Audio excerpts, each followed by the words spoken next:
He titulado el mensaje de hoy, es por gracia. Vuelve con el hermano que tiene ahí a su lado y dígale, es por gracia. Es por gracia. Se cuenta de un hombre, esta es una anécdota, por favor. Un hombre que murió y despertó allá en la puerta del cielo. Y cuando está allí, un ángel lo recibió en la puerta y le dijo: necesita 100 puntos para poder entrar. Dijo el hombre: fantástico, dime qué tengo que hacer. Dijo el ángel: dime todas las buenas obras que tú hiciste cuando estabas en la tierra, y yo le voy a dar el puntaje a cada una de ellas. Si acumulas 100 puntos, podrás entrar al cielo. Y dijo el caballero: excelente. Bueno, vamos a empezar. Le dice: estuve casado con la misma mujer 50 años y nunca le fui infiel. Dijo el ángel: magnífico, eso sí que merece 3 puntos.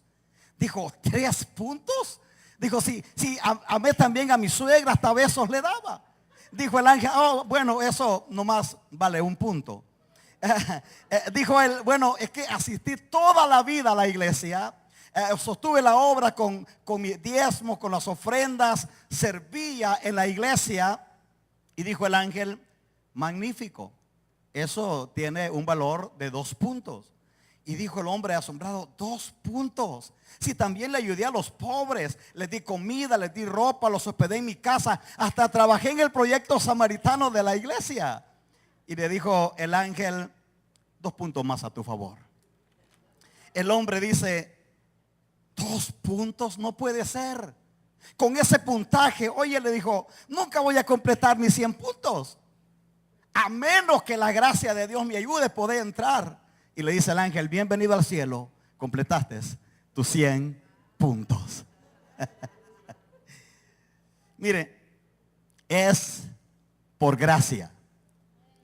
No hay nada, mírenme acá por favor, no hay nada que usted y yo podamos hacer para merecer la gracia de Dios. No hay nada.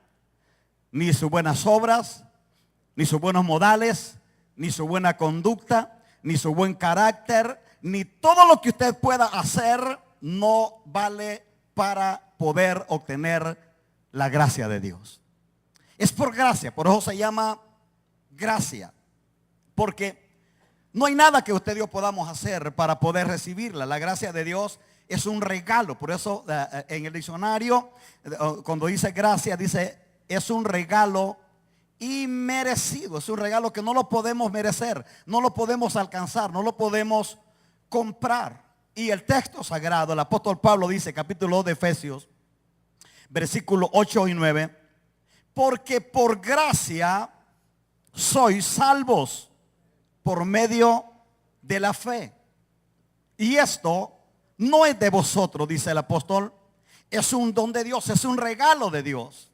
Y oiga, no por obra, para que nadie se gloríe. Bendita misericordia del Señor. Entonces, la gracia es un regalo de Dios. Y quiero iniciar aquí dejándole saber que usted no es salvo porque sea una buena persona, porque tenga buenos modales. Usted no es salvo por las buenas obras, por las caridades, por todo lo que usted hace. Usted no es salvo porque sea una persona culta. Usted es salvo por la gracia de Dios.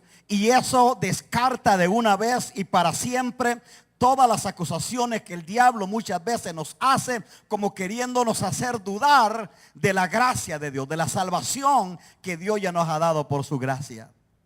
Ahora viene la contrapartida, ¿verdad? Porque aquí es donde yo quiero hablarle en este día acerca de algunos aspectos muy importantes de la gracia, porque la gracia es un regalo de Dios, es un don de Dios. Y Dios simplemente nos la dio porque así le plació a Él. Dice la Biblia, Efesios, Pablo dice también que Él nos predestinó desde antes de fundar el mundo. Oiga esto usted, ni siquiera había pensado mamá y papá en casarse, ni habían nacido ellos todavía. Y Dios ya había pensado en usted. Dios ya había pensado en que usted debe estar aquí en un domingo 10 de febrero del 2019. ¿No se le hace maravilloso eso? Esa es la gracia del Señor. Ahora, qué bueno que me acordé. Así, entre paréntesis. El plan de salvación que Jesús tiene a través de Cristo no es un plan B, porque de repente uno puede pensar que bueno, Dios tenía planeado un plan con Adán, lo puso ahí en el Edén para que labrara la tierra, pero Adán le falló. Entonces como que Jesús apareció aquí como un backup, como un plan B. No, Jesús no es un plan B. La Biblia dice que desde antes de la fundación del mundo, desde antes que Dios creara a Satanás, a Lucifer, desde antes Dios ya había planeado una salvación para nosotros. Y fue revelada en alguna medida en el Antiguo Testamento.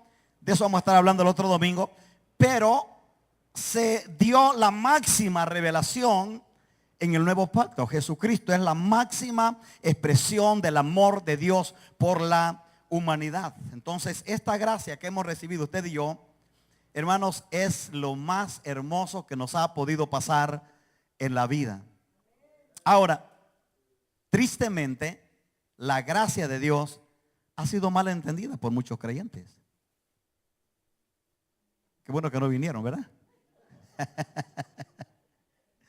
Ha sido mal entendida por muchos creyentes en pleno siglo XXI.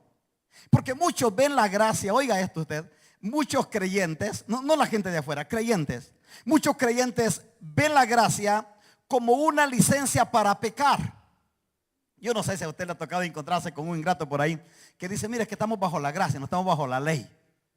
Ahora podemos disfrutar la vida, podemos hacer lo que queramos porque estamos bajo la gracia. Diga conmigo, mentira del diablo.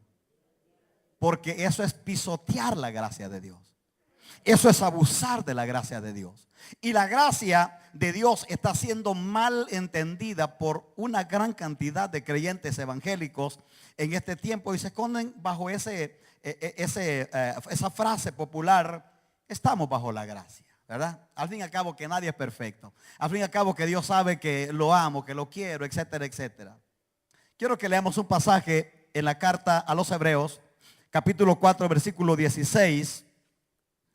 Dice el escritor a los Hebreos, acerquémonos pues, lo voy a leer bien despacito porque este pasaje es medular en el mensaje de hoy. Acerquémonos pues confiadamente al trono de la gracia para alcanzar misericordia y hallar gracia para el oportuno socorro. Permítame explicárselo dentro del contexto correcto, porque si leemos este pasaje así solito, sin pensar en el contexto, podemos equivocarnos, porque lo hemos dicho, un texto fuera de contexto es un pretexto. Déjeme le explico este pasaje dentro del contexto correcto. Lo que el escritor está haciendo en este pasaje es contrastando, está haciendo un contraste entre las dificultades que tenían los santos del Antiguo Testamento para acercarse a Dios y el privilegio que tenemos los santos del Nuevo Testamento para acercarnos a Dios. En el Antiguo Testamento, ahí usted va a mirar algunas citas que están para su información. En el Antiguo Testamento, los santos de ese tiempo tenían dificultades para acercarse a Dios porque no había una manera en donde ellos pudieran estar confiados que realmente iba a ser productiva ese anhelo, ese intento de acercarse al Padre. Dice Hebreos 10:11, ciertamente todo sacerdote está día tras día ministrando y ofreciendo muchas veces los mismos sacrificios que nunca pueden quitar los pecados. ¿Cuándo? Nunca. Oiga esto usted. En el antiguo pacto, el sumo sacerdote entraba al lugar santísimo, que es donde estaba la presencia de Dios, una vez al año. Y para entrar al lugar santísimo, El sumo sacerdote tenía que hacer una serie de sacrificios, de holocaustos por el pueblo y por él. Pero eso no era 100% garantizado que su ofrenda en el lugar santísimo iba a ser aceptada. De ahí que cuando usted lee la regla de santidad acerca de los sacerdotes, el sumo sacerdote tenía que tener un collar o un cinturón alrededor de su cintura, con unas campanitas, le colgaban unas campanitas y ahí lo amarraban. Los sacerdotes se quedaban fuera y él tenía que entrar al lugar santísimo, pero no había seguridad si ese sacerdote iba a salir vivo o si Dios iba a aceptar el sacrificio. Si el sacerdote salía vivo, el pueblo podía levantar una voz de júbilo porque tenía gracia para otros 365 días más. Porque al siguiente año tenía que volver a hacer la misma ceremonia. Pero en muchos de los casos el sumo sacerdote no salía de ese lugar. Sí salía, pero muerto. Y cuando ya las campanitas no sonaban, los sacerdotes empezaban a alar la cuerda y lo sacaban arrastrado, muerto, como señal que Dios no había aceptado el sacrificio, tampoco no había aceptado la conducta de ese sacerdote. ¿Me estoy explicando acá? Entonces el escritor de los Hebreos aquí está diciendo o contrastando la dificultad de los santos del Antiguo Testamento para acercarse al trono de la gracia. Y ahora hace el contraste con los santos del Nuevo Testamento. Cuando dice en Hebreos 10:12, pero Cristo, es la contraparte cuando está diciendo cada sacerdote está cada día ministrando y ofreciendo los mismos sacrificios que nunca pueden quitar los pecados. Por eso es que la religión lo hace cada domingo. Cada domingo tienes que confesarte, cada domingo tienes que contarle tus pecados a alguien más allí. Y eso prácticamente en términos bíblicos no sirve para nada, porque no te quitan los pecados. Es una mentira del enemigo que se inventó por allí. Pero ahora el escritor a los Hebreos hace la contrapartida y luego dice, pero Cristo, 10:12 de Hebreos, pero Cristo, habiendo ofrecido una vez para siempre un solo sacrificio por los pecados, se sentó a la diestra de Dios. Y sigue diciendo el pasaje, dice, y de ahí en adelante esperando hasta que sus enemigos sean puestos por estrado de sus pies. Y desde allí, a la diestra de Dios, Jesucristo está intercediendo por usted y por mí. ¿Estamos captando la diferencia?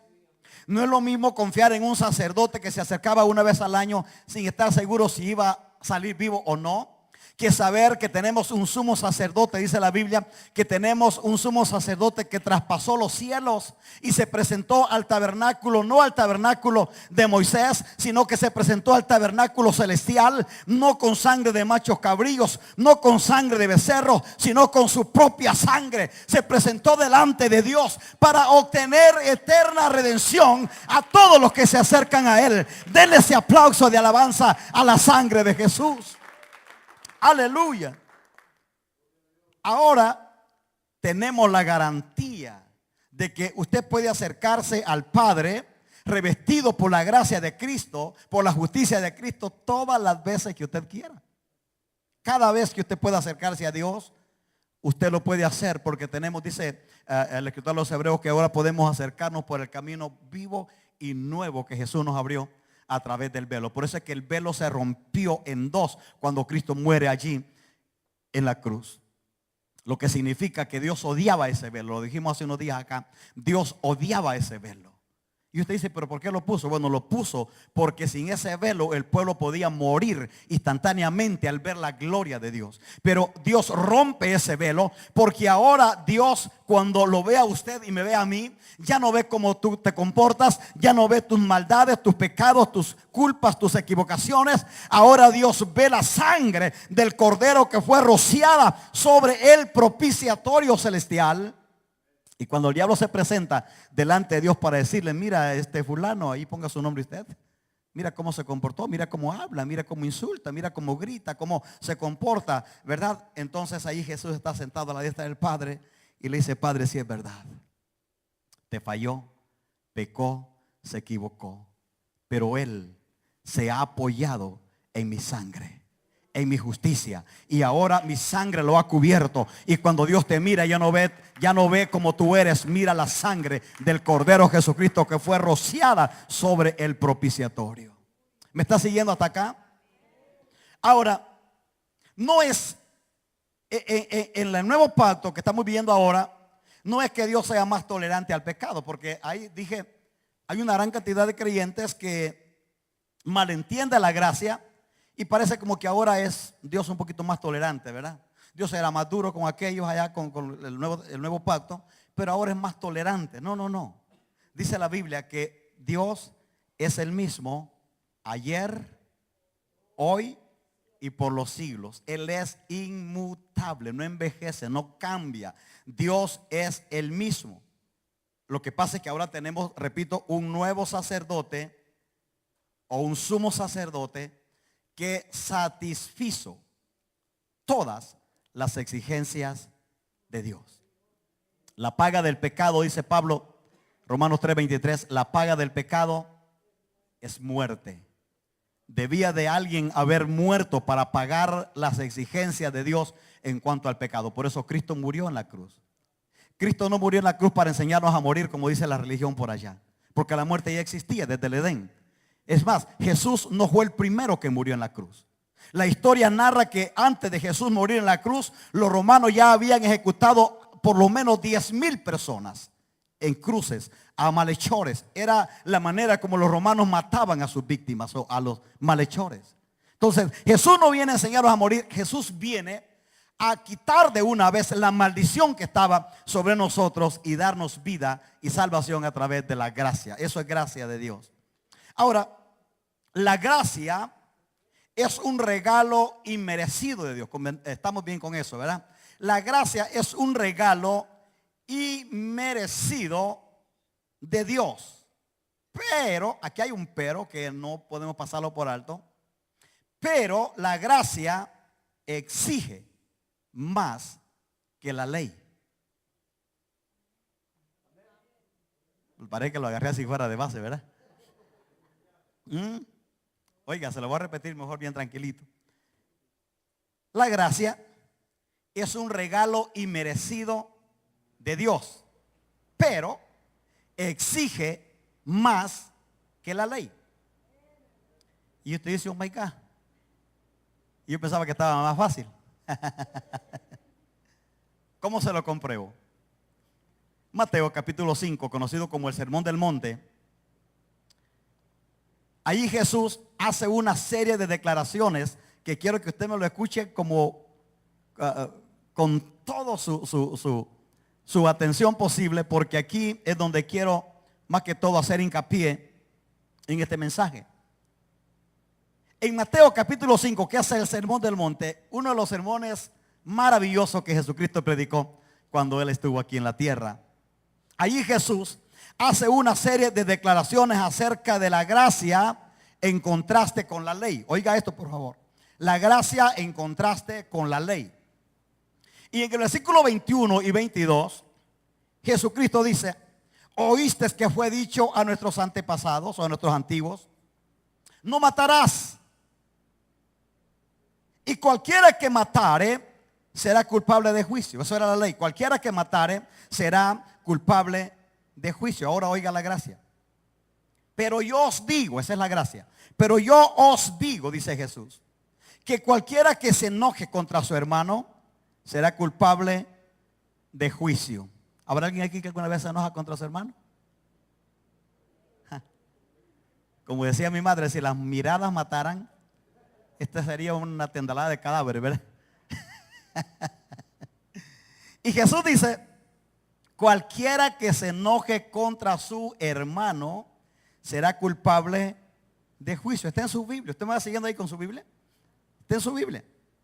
Oiga, y cualquiera, oiga esta por favor, y cualquiera que le diga necio a su hermano será culpable ante el concilio. Esa es la palabra que a veces tenemos a flor de piel, ¿verdad? Insultar a los hermanos. Ah, eres un necio. Cuidado.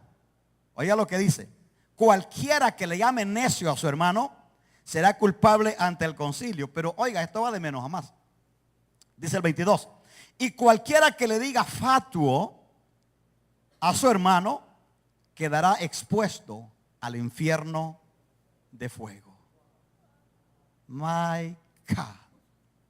Mis amados, la gracia es un regalo de Dios, pero tiene exigencias más fuertes que la ley.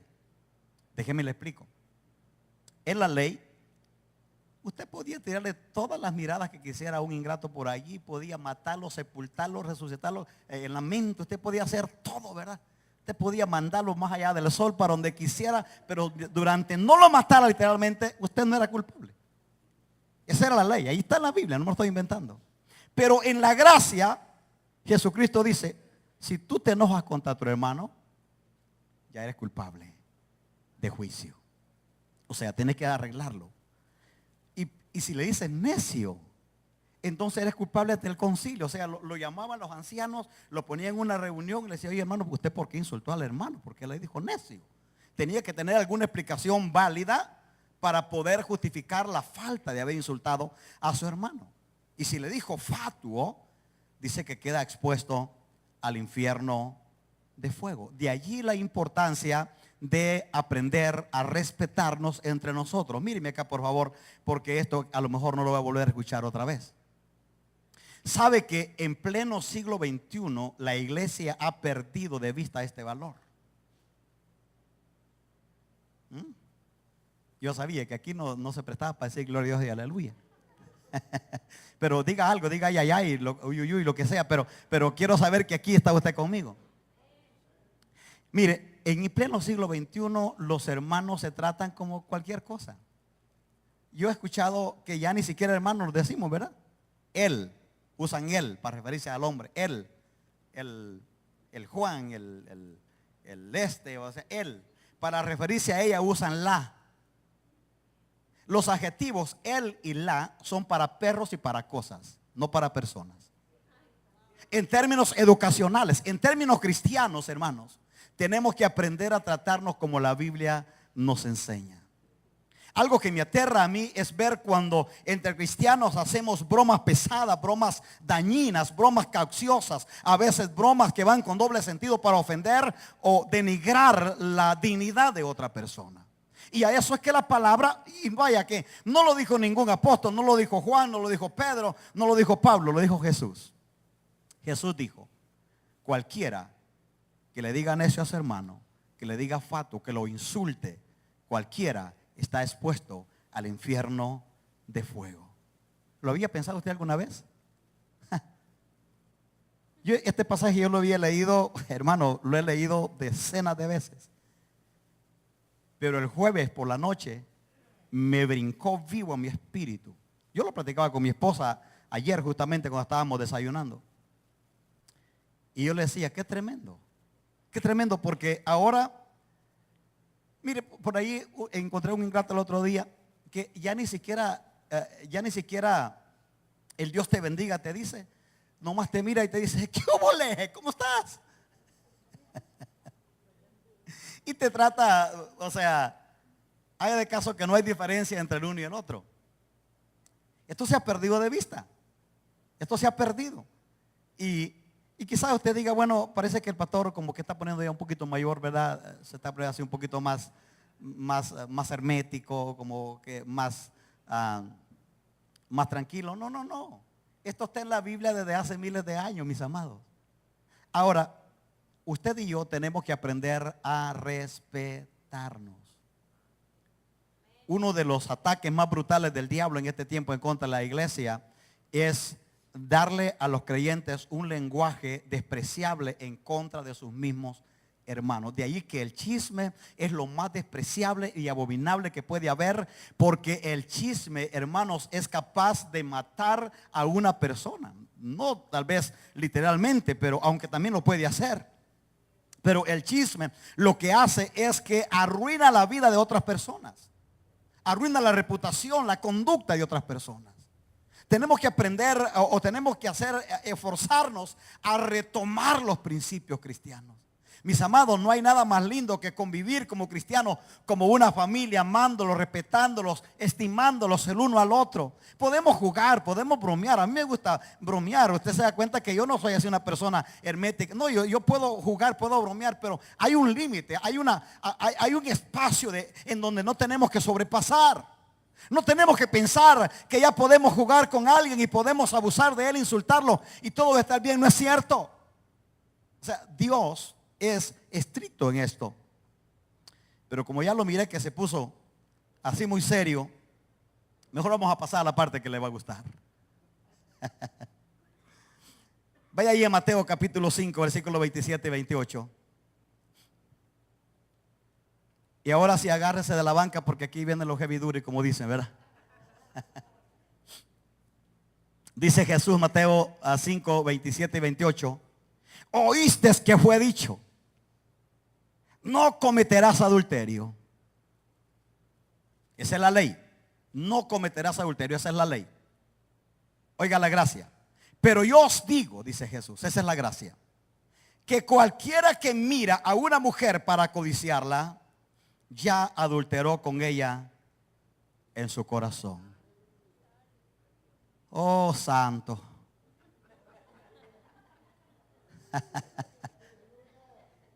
Y luego con toda la sensualidad que el diablo ha metido, hermanos. Y yo sé que no voy a sonar aquí como un predicador popular. Lo estamos pasando en línea, nos están mirando en cualquier lugar del mundo. Pero esto ya no se está dando nomás allá afuera, se está dando en la iglesia del Señor. Ahora, déjeme, lo hago de la mejor manera, porque no quiero mirarme aquí como un religioso, como un, se me acabó la palabra, un legalista que está tratando de decirle a la gente cómo vestir, cómo no vestir, cómo comportarse, cómo no comportarse. No, por favor, ese no es mi trabajo. Mi trabajo es dejarles saber lo que la Biblia nos enseña. El otro día me dijo alguien: oiga, pastor, pero ¿por qué nomás dice que si un hombre mira a una mujer para codiciarla, ya adulteró con ella? ¿Por qué no dice si la mujer mira a un hombre para codiciarlo, también adulteró con él? Y le dije, te lo voy a explicar, ¿verdad? Los hombres y las mujeres, esto es un paréntesis porque ya lo sabemos de todas maneras, pero los hombres y las mujeres somos diferentes, no únicamente por nuestra forma de ser, genéticamente hablando, sino que somos diferentes en todos.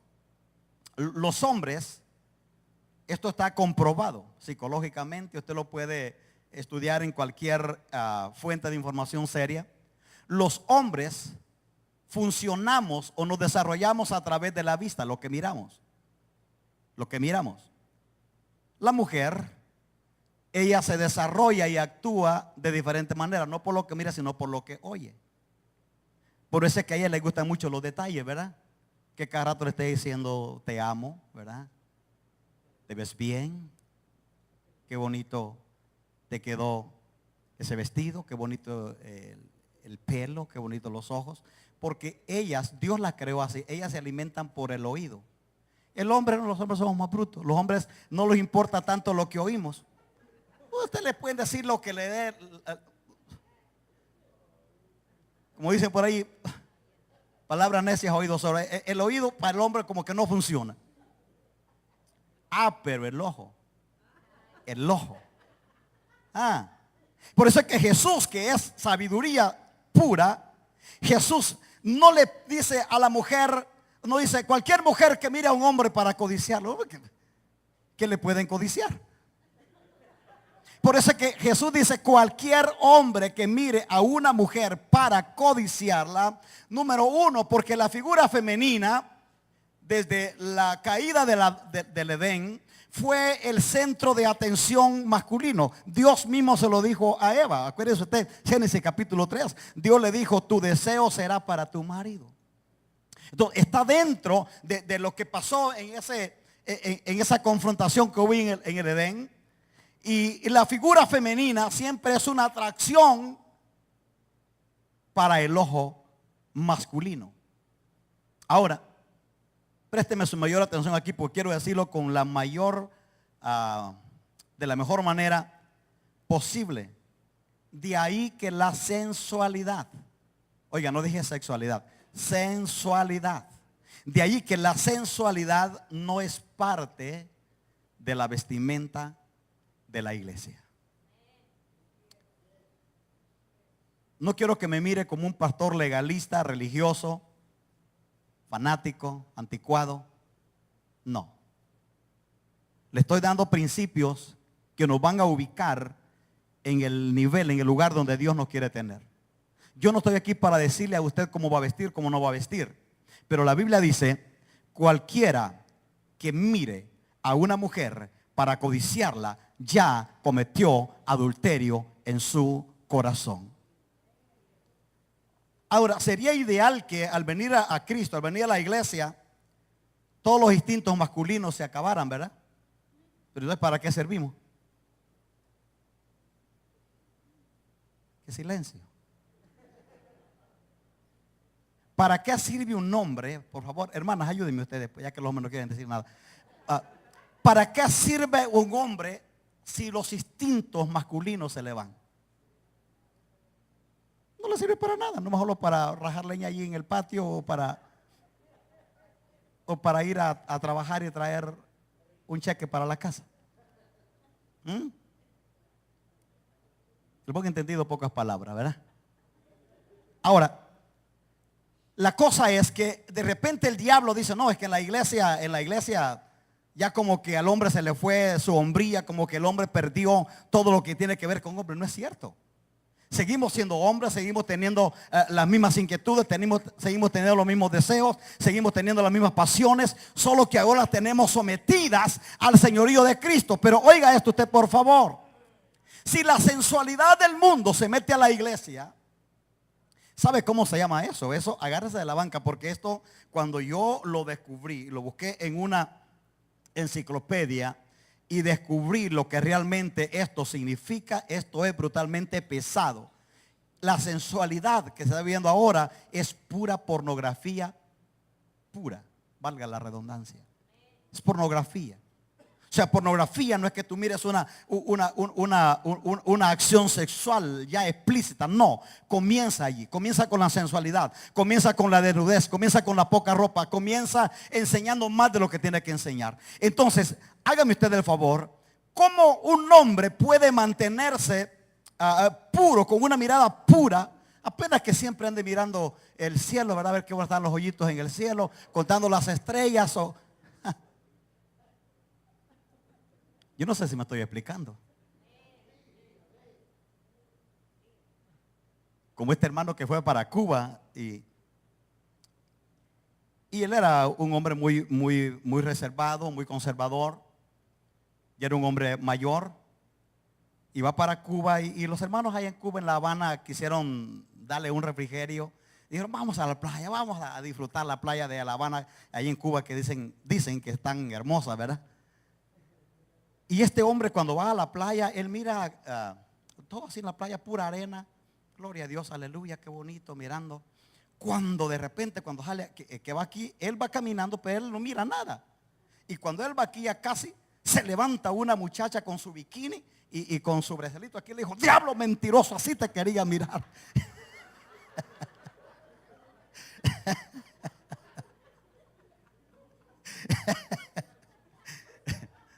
Porque él nunca pensó que le iba a salir eso, pues estaba enterrado en la arena.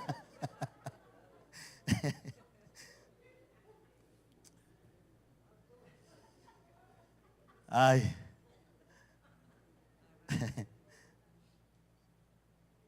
La sensualidad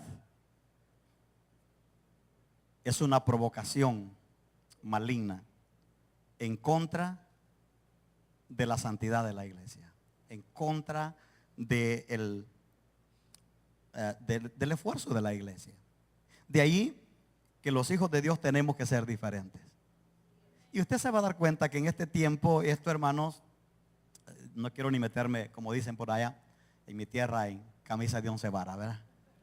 11 varas me hace mucho de todas maneras, pero no quiero meterme allí. Pero yo creo que usted y yo ya somos gente madura, somos gente de Dios.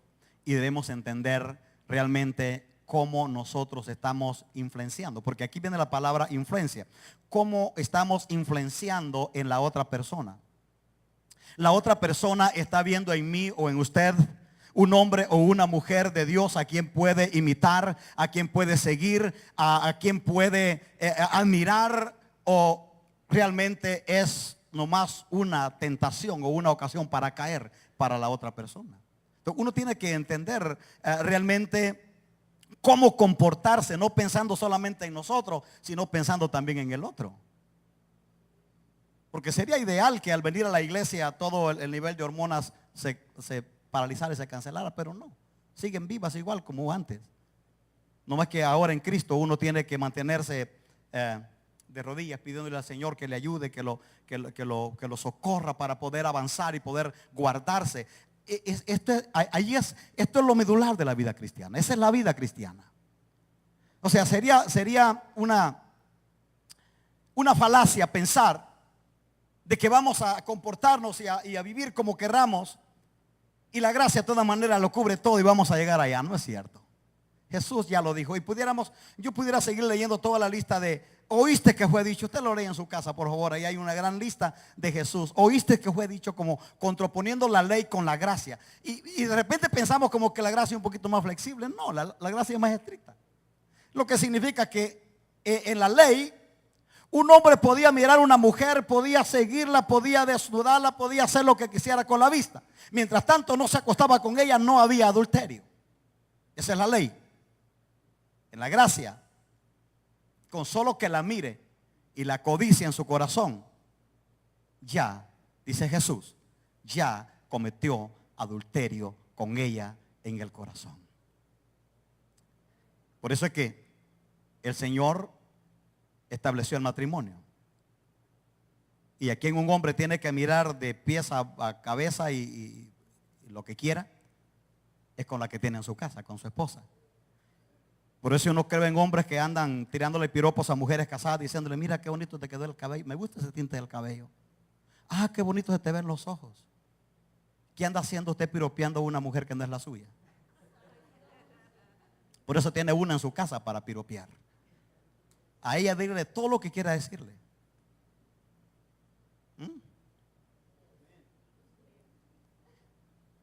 Ya no me quiero ni meter a esto, pero yo conozco tanto creyente, disque creyente, que andan llevándole chocolates a muchachas que no son su esposa, llevándole flores, tirándole piropos. Oh, mira qué bonito.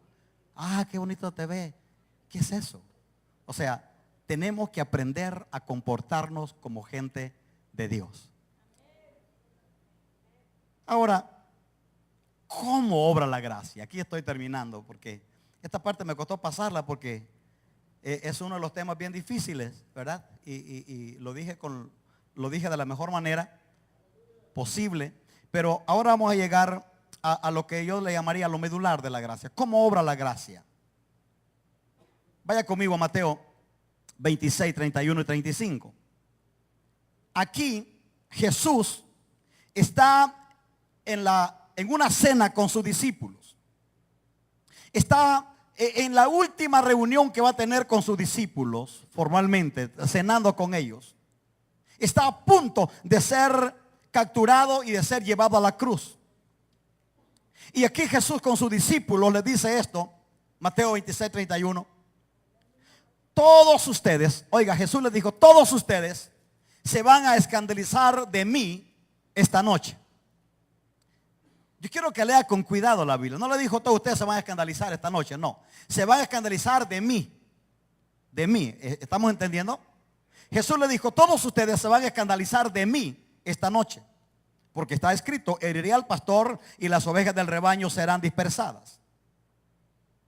Pero después que haya resucitado, iré delante de vosotros a Galilea. Esta parte es medular, hermanos. Dice, después que haya resucitado, iré delante de vosotros a Galilea. Haga la conexión. ¿Qué es Galilea? Galilea es el lugar donde Jesús los encontró a ellos antes de que fueran sus discípulos. Galilea es el lugar donde ellos trabajaban, donde pescaban. Ahí estaba Simón, sus amigos, los hijos de Zebedeo. Eran pescadores. Allí los había encontrado. ¿Por qué Jesús no les dijo, cuando yo resucite lo voy a buscar en Jerusalén? No. Jesús sabía, porque sabía que estos se iban a escandalizar, se los estaba profetizando. Se iban a escandalizar, pero no solamente se iban a escandalizar, sino que iban a volver atrás a su vida pasada. Jesús le dice, pero después que he resucitado, iré delante de vosotros a Galilea. No pierda ese detalle, por favor. Y ahora Pedro le responde, le dijo, Señor, aunque todos se escandalicen de ti, yo nunca me escandalizaré. Jesús le dijo, de cierto te digo que esta noche, antes que el gallo cante, me vas a negar, no una ni dos, me vas a negar 3 veces. Pedro le dijo, aunque sea necesario morir contigo, no te negaré. Y como que tomaron fuerza los demás, dijeron, tampoco con nosotros. Todos, dice la Biblia, y todos los discípulos dijeron lo mismo. Ahora, esta promesa de Pedro y de los discípulos era una promesa de vida o muerte. Ellos dijeron, Señor, te vamos a servir en las buenas y en las malas, y vamos a morir, pero no te vamos a dejar. ¿Cuántos le han hecho una promesa así al Señor alguna vez? No tenga miedo. Yo también, aunque parece que es un ángel, pero no, yo también me equivoco. Yo le he hecho promesas al Señor y no se las he cumplido. Y aquí estoy para decirle, hermano, aquí es donde entra en acción la gracia. Estamos mirando lo que es cómo obra la gracia. La gracia no es una licencia para pecar. La gracia no es un escondedero para hacer maldades y pensar que todo está bien. No, aquí vamos a mirar cómo es que obra la gracia.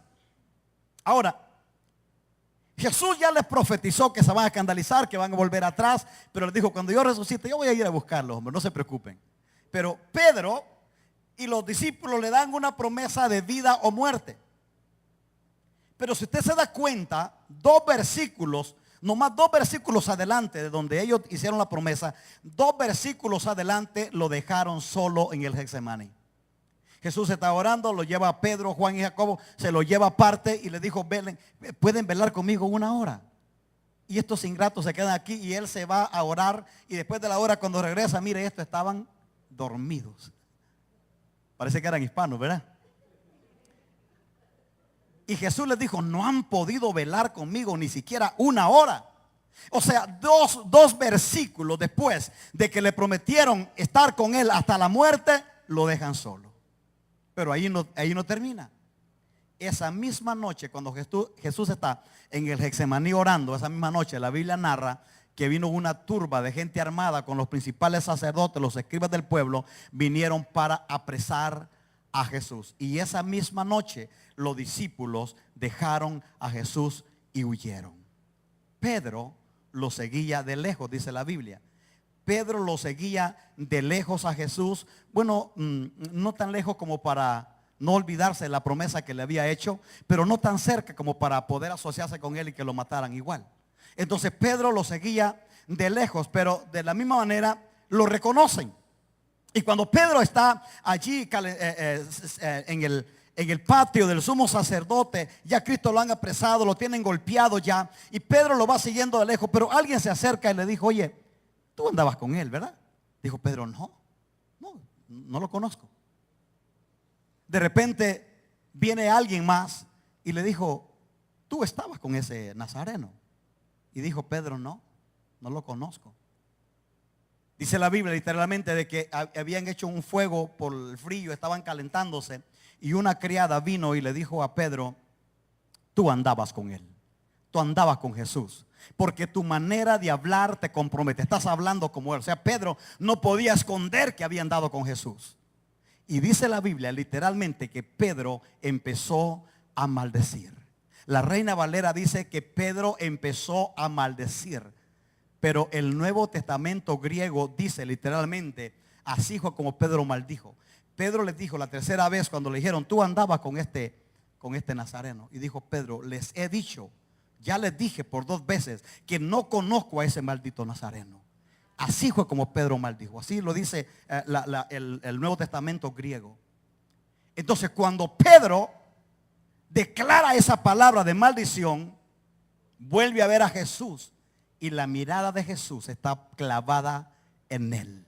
Pero no es una mirada de rechazo, no es una mirada de te acuerdas bruto que te... No, es una mirada de amor, es una mirada de compasión, es una mirada como para decirle, Pedro, ¿Te acuerdas, mijo? ¿Te acuerdas que te lo había dicho? Pero tú no lo creías. Y en ese momento cantó el gallo. Y dice la Biblia que Pedro lloró amargamente. Y Pedro, lleno de vergüenza por haberle fallado al Señor, por no haber cumplido la promesa que le había dado, dice la Biblia que Pedro volvió a su nueva vida de pescador en Galilea. ¿Qué había hecho Jesús? Jesús le dijo: cuando resucite, iré delante de vosotros. ¿A dónde? A Galilea. Ahora, mírenme acá, por favor. No hay nada que le pase a usted y a mí, incluyendo los deslices, los errores, las equivocaciones que cometemos. No hay nada que a Dios lo tome por sorpresa. No es que de repente usted se equivoca, usted se comete un error y dice: oh my God, ¿y cómo fue? Yo pensaba decir, dice, no es que Dios dice: yo pensaba que nunca me iba a fallar. No, no, no. Si Dios conoce su vida y la mía hasta el último suspiro de vida. Dios sabe todas las veces que vamos a caer. Dios sabe todas las veces que nos vamos a levantar. Dios sabe todas las veces que nos vamos a equivocar. Sabe todas las veces que lo vamos a negar. Él lo sabe. Pero lo que Él quiere es que dependamos de su gracia. Que no dependamos de nuestra capacidad. Que no dependamos de lo que yo puedo hacer, de lo que sé hacer. Sino que dependamos de su gracia. ¿Me estoy explicando acá? Y aquí Pedro se va, dice Juan 21:3, que Simón Pedro le dijo: muchachos, me voy a pescar. Y los demás le dijeron: pues vamos nosotros también. Y se fueron todos a pescar. Y la promesa, ¿a dónde quedó? Se olvidó. Pero se olvidó que le dijo: Señor, te voy a seguir hasta la muerte. Ahora, sería fácil juzgar a Pedro. Pero si nos bajamos del tercer cielo nosotros y ponemos los pies en la tierra y empezamos a autoexaminarnos, no es cierto que al igual que Pedro nosotros también le hemos fallado al Señor. No es verdad que muchas veces le hemos dicho: Señor, ahora sí te voy a servir, ahora sí ya voy a ser más fiel en la iglesia, ahora voy a hacer esto, voy a orar, voy a ayunar, me voy a portar bien. Señor, ahora ya no voy a fallar a los servicios, no voy a llegar tarde, ahora voy a estar temprano para buscar tu rostro. Y en la siguiente semana esa promesa no pasó nada. Le fallamos al Señor cada rato, mis hermanos. La gran pregunta es: ¿necesitamos la gracia de Dios, sí o no? La necesitamos a cada minuto. El gran evangelista Carlos Jiménez, un evangelista de Puerto Rico, nos contaba una vez en El Salvador que su niño de 6 años le preguntó. Carlos Jiménez es un evangelista mundial al estilo de los evangelistas mundiales de este tiempo, ¿verdad? Y su niño de 6 años le preguntó un día y le dijo: papá, ¿tú puedes vivir en santidad un día? Y dijo Carlos Jiménez: no, mi hijo, no puedo.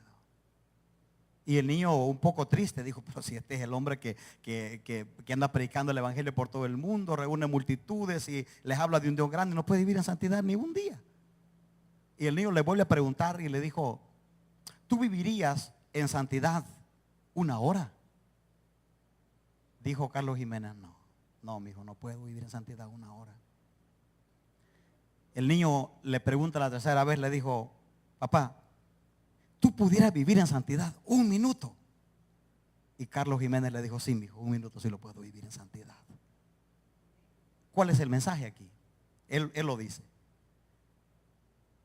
Nuestra vida cristiana, nuestra relación con Dios, nuestra santidad delante de Dios tiene que ser renovada minuto a minuto. Minuto a minuto. No podemos vivir una vida cristiana de domingo, no podemos vivir una vida cristiana de miércoles, no podemos vivir una vida cristiana de lunes. Tiene que ser una vida cristiana de minuto a minuto. Mis amados, minuto a minuto. Usted y yo necesitamos la gracia de Dios, porque somos gente faltosa, gente que nos equivocamos, gente que pecamos, que hacemos cosas desagradables para Dios, y necesitamos que la gracia de Dios nos envuelva y nos levante una vez más.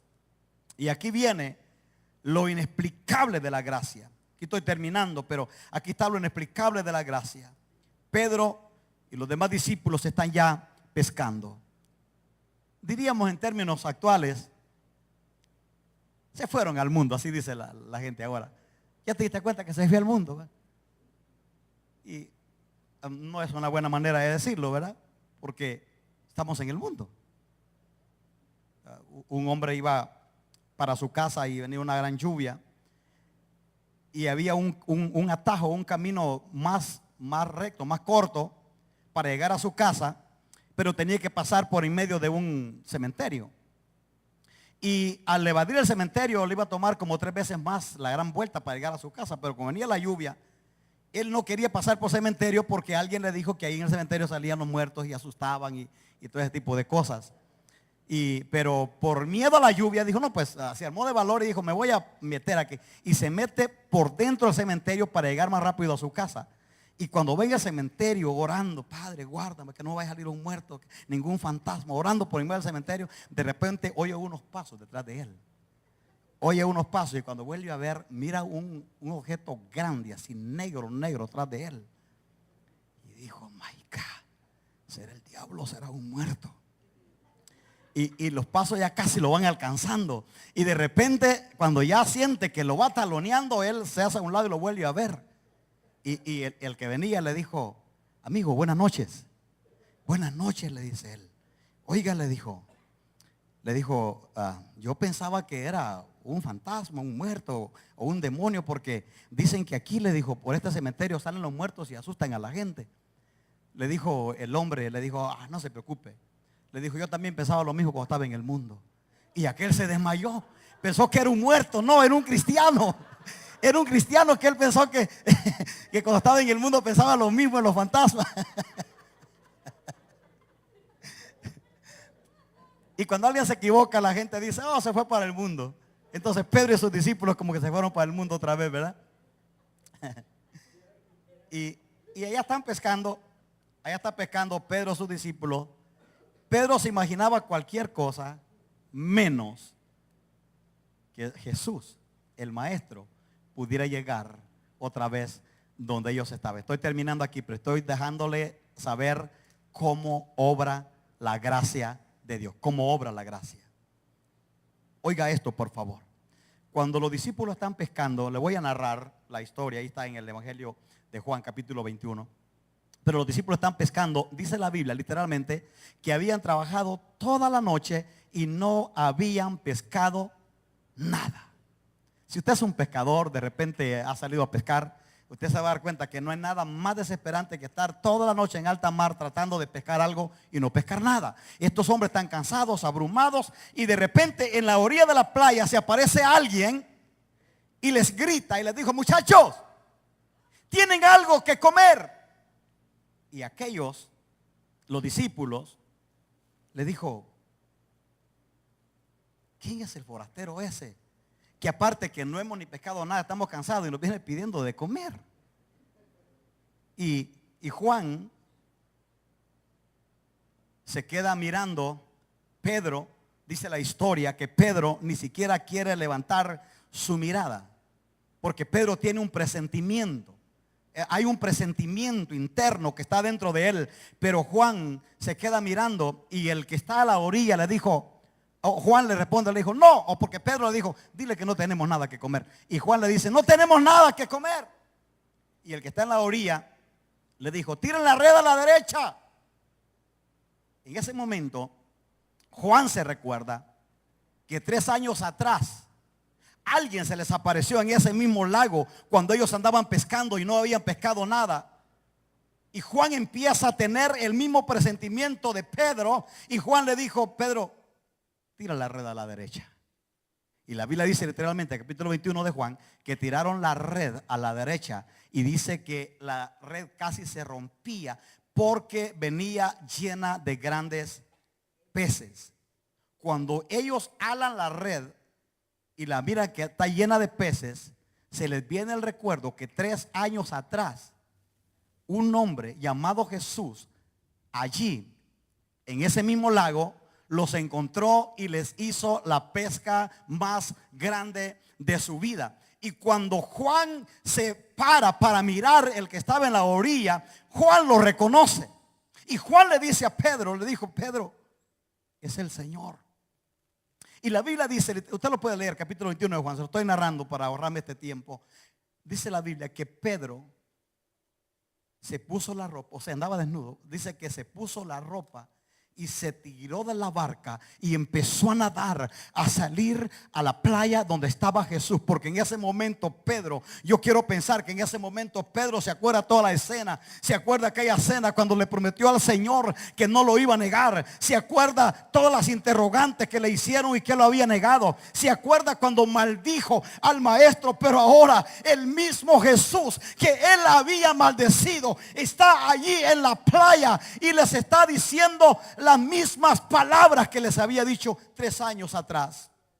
Y Pedro se tira de la barca, sale corriendo, nadando y llega donde está Jesús. Dice la Biblia que los discípulos llevaron la barca hacia la orilla. Pedro llegó a nado, llegó hasta Jesús. Y oiga lo lindo esto. Esto a mí me emociona porque esto es maravilloso. Jesús tenía ya un fuego ahí en la playa, había hecho un fuego y tenía un pescado asándolo en las brasas. Ahora, si usted le pone lógica a esto, ¿qué es lo primero que se le viene a la mente a usted acerca de un traidor, de alguien que lo traicionó a usted? ¿Alguien lo ha traicionado alguna vez? ¿Qué es lo primero que usted piensa? Lo primero que usted piensa, Señor, que se le ponchen las 4 llantas cuando vaya en el freeway.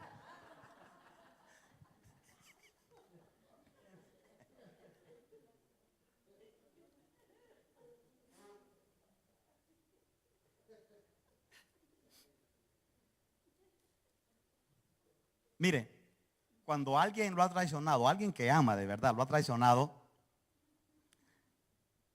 los pensamientos malos fluyen porque el diablo está jugando a diablo, hermano.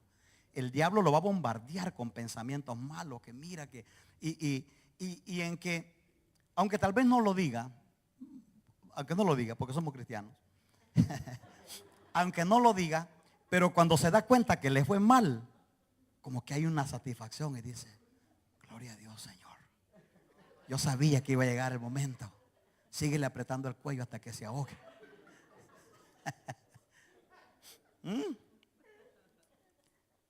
Yo sé que algunos están riendo nerviosos porque dice: el pastor, ¿cómo lo supo?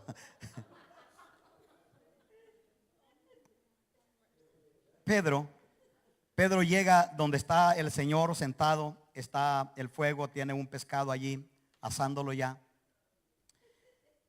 Y los discípulos salen, pero cuando Pedro está cerca de Jesús, ni siquiera tiene el valor de levantar la mirada y verle a los ojos. No puede verle a los ojos, porque dentro de Pedro hay un dolor, hay una angustia, hay un pesar por haberle fallado la promesa que le había hecho que no lo iba a dejar. Y Pedro quiero pensar que él ni siquiera levanta la mirada, nomás tiritando del frío, se acerca al fuego a calentarse, pero no lo puede mirar porque no puede soportar la mirada de Jesús. Y Jesús le dice: mi hijo, mírame. Y cuando Pedro lo mira, Pedro lo reconoce, se da cuenta que es el mismo Jesús que lo encontró 3 años atrás en ese lago. Pero ahora hay un detalle diferente que Pedro no puede pasar por alto. Es el mismo Jesús, pero trae sus manos horadadas, sus pies horadados por los clavos que lo traspasaron en la cruz. Y Pedro dice: no puede ser, este es el maestro, es el mismo que yo negué, el mismo que maldije en el patio del sumo sacerdote, es el mismo. Pero él está aquí, pero no lo puede ver. Y luego Jesús le dice: hijitos, a los otros discípulos, vayan y traigan más peces de los que pescaron. Tráiganlo. Y dice que Pedro y los discípulos van y sacan la red llena de grandes peces, 153 peces. Aquí hay un misterio, aquí hay una enseñanza poderosa. Este es otro mensaje. 153. ¿Qué significan? ¿Qué simbolizan los 153 peces? Este es otro mensaje, se los prometo que lo voy a predicar.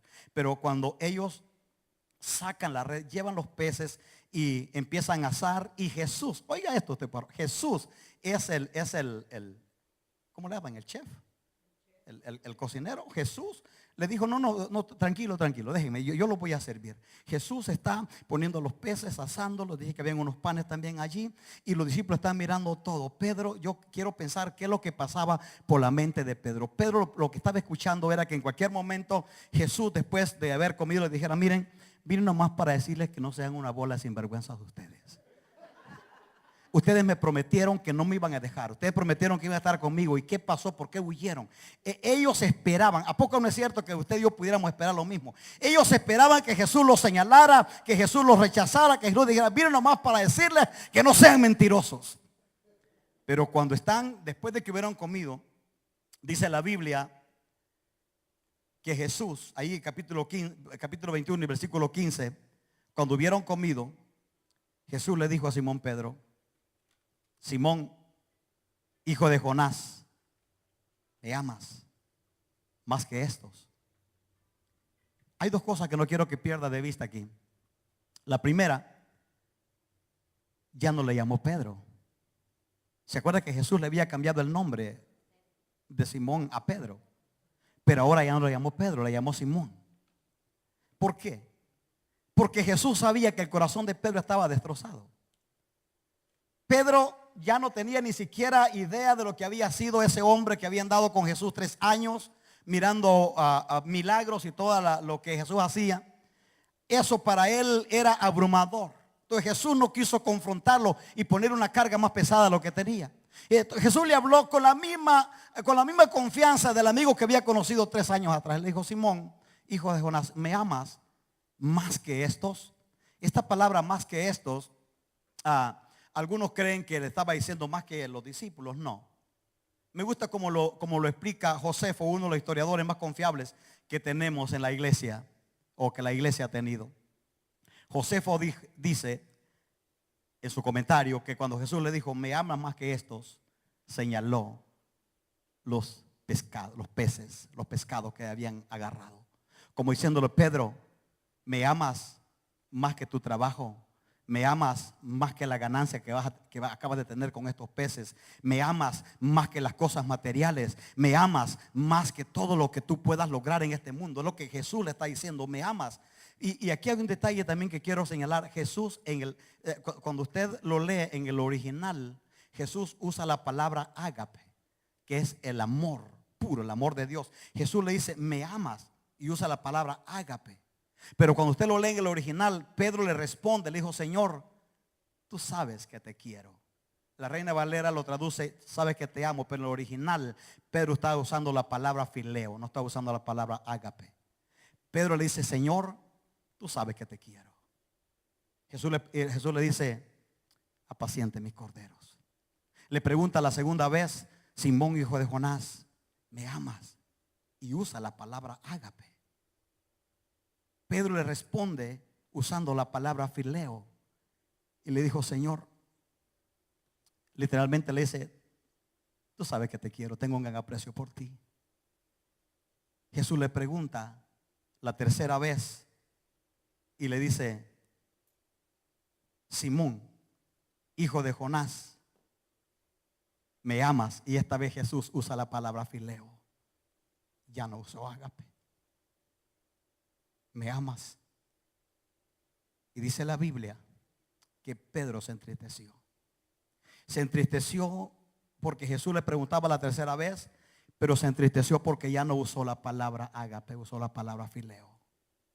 Y entonces Pedro ahora se echa en los brazos de la gracia.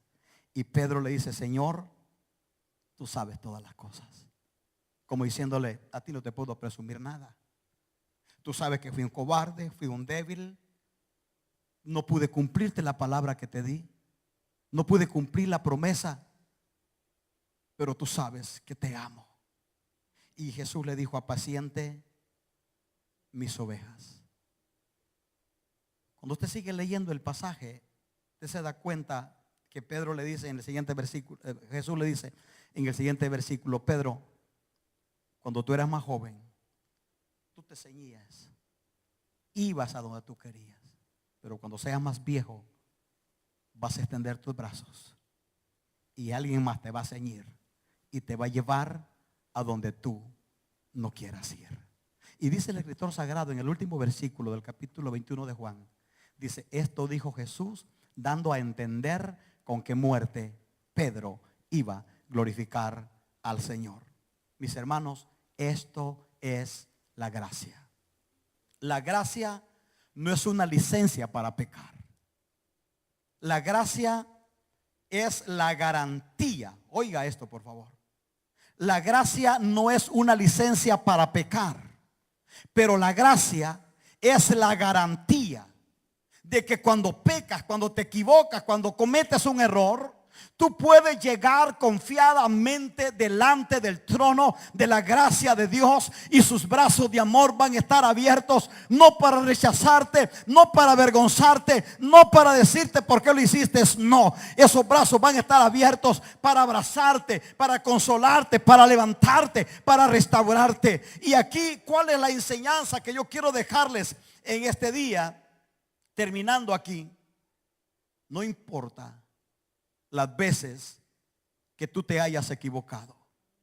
No importa hasta dónde el diablo haya permitido que llegues desobedeciendo a Dios o pecando delante de Dios.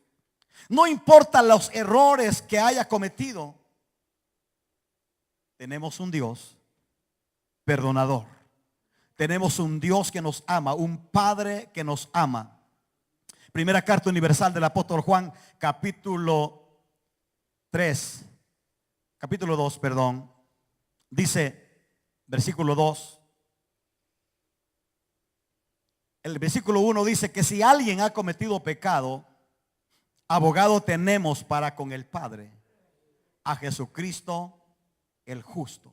Pero dice el versículo 2, amado, ahora somos hijos de Dios, pero no se ha manifestado lo que hemos de ser. Lo que significa es que nos vamos a equivocar, vamos a caer, nos vamos a levantar, vamos a caer, vamos a levantar. Esa es la vida cristiana.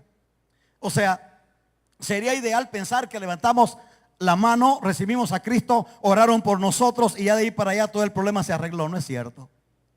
Eso sería una mentira que nos llevaría a perder todo lo que Dios nos quiere dar. La vida cristiana es una vida de minuto a minuto. En el momento en que usted se equivoca, tiene un Dios perdonador, tiene un Padre que lo ama. Usted ni siquiera tiene que llamarle al pastor para que ore por usted. Usted ni siquiera tiene que buscar a alguien que ore. En ese mismo momento dígale: Señor, me equivoqué, dije lo que no debía decir, hablé lo que no tenía que hablar, Señor, hice lo que no tenía que hacer, pero tú eres mi Padre. Tú moriste en la cruz por mí y tu sangre es suficiente para limpiarme y para restaurarme. En ese momento usted tiene que volver a los brazos del Padre que lo ama.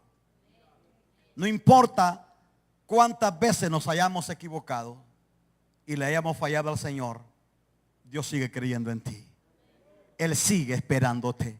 Él sigue con sus brazos abiertos y Él sabe que el propósito eterno que Él tiene en tu vida, nada ni nadie lo puede estorbar.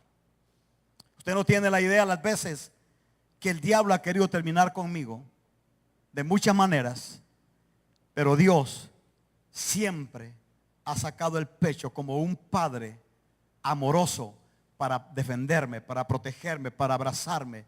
Y bendita misericordia de Dios que podemos apoyarnos en la gracia del Señor. Denle un aplauso de alabanza a la gracia de Dios y póngase sobre sus pies en este momento, porque yo creo con todo mi corazón que este día Dios nos va a abrazar una vez más con su gracia. Nos va a hacer entender una vez más el profundo amor que Él tiene por nosotros. Yo no sé de usted, pero sé de mí. Yo sé que necesito la gracia de Dios cada minuto. Cada minuto. Yo no sé de usted. Cada minuto. Aquí no tiene un hombre intocable enfrente de usted. Tiene un hombre que se equivoca, que comete errores, que a veces se siente triste, que a veces llora, que se enoja también. Aquí tiene un hombre humano tal y como usted es. Pero tiene un hombre que siempre trato de depender de la gracia de Dios, dependiendo de Él. Porque si me desligo de Él, la derrota ya es fatal. Pero cuando estoy tomado de la gracia de Dios, mis amados, nada ni nadie va a poder robarte el propósito eterno que Dios tiene para tu vida. Yo no sé si en este día tú quieres correr para este altar. Dice la Biblia que podemos llegar confiadamente al trono de la gracia de Dios para alcanzar misericordia y hallar gracia para el oportuno socorro. Yo no sé con qué has estado batallando, pero el Espíritu Santo me decía esta mañana mientras lo adorábamos, me decía que este día Él va a restaurar ideales en este altar. El Espíritu Santo me decía, hay gente en este altar, en este lugar, me decía, hay gente que ha fallado, que ha cometido errores. Y el diablo te ha hecho pensar que ya no hay salida para ti, que ya no hay solución para ti. Y has pensado hasta desligarte del compromiso con Dios. Has pensado alejarte de Él, como diciéndole, yo no soy digno. Oh, si el pastor supiera en lo que ando metido. Si el pastor supiera lo que yo hablo en el secreto, lo que yo digo cuando nadie me está escuchando. Si el pastor supiera los deslices, los errores en los que me he metido. Bueno, no importa que yo no lo sé. Pero hay un Dios maravilloso que lo sabe todo. Él conoce cada palabra, conoce cada detalle, conoce todo de tu vida. Pero este día estoy aquí de parte de Dios para darte este mensaje. Dios sigue creyendo en ti. Dios sigue creyendo en ti. Cierra tus ojos y búscalo a Él. Búscalo a Él un momentito más en este lugar. Búscalo a Él.